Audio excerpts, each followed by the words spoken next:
right, guys, let's talk about the carnivore diet for a moment here. I'm just in between patients and I thought I'd give you a run. So you've been seeing this trending all over the place. RFK Jr., the whole conversations, the debate around food policy, chronic disease, carnivores back in the spotlight, right? And I've seen several of you asking about it, so I thought I'd address it here real quick. So first, what is the carnivore diet, right? Carnivore is exactly what it sounds like. Animal products only, meat, eggs, sometimes dairy, no plants, no grains, no fruit.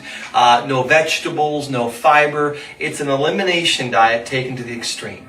Now, why do some people swear by it? Short term, some people report significant weight loss. Blood sugar stabilizes, digestive systems calm down, bloating disappears, joint pain kind of settles down, the brain fog lifts, and that makes a lot of sense for most of us, right?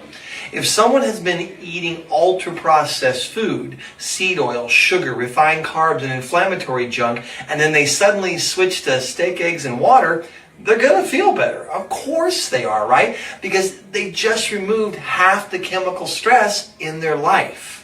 It also works as a powerful elimination diet, right? If plants are triggering autoimmune flares, gut irritation, or food sensitivities, removing everything can calm the system down pretty well.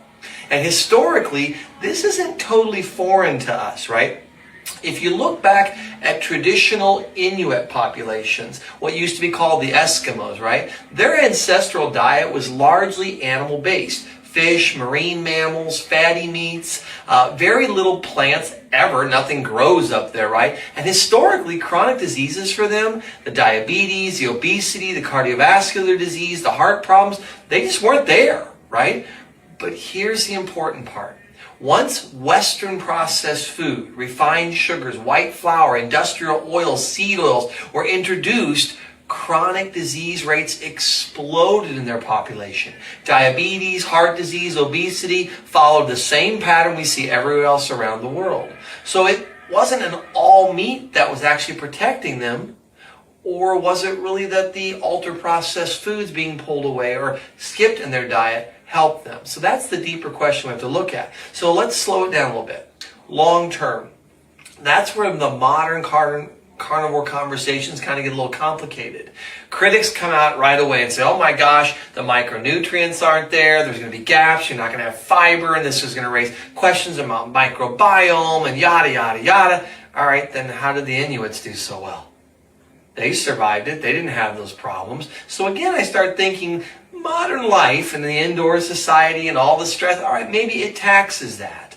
But carnivore is really not that bad, right? So the question we should really be asking ourselves about all of this is, who might benefit from this? How long should they be on it, and under what kind of supervision? Now, in my world, mechanical, emotional, nutritional stress, there is no universal one-size-fits-all kind of diet, right? You may need something short-term for a while. You may need something to calm down inflammation. You might need something just a little more diversity to it.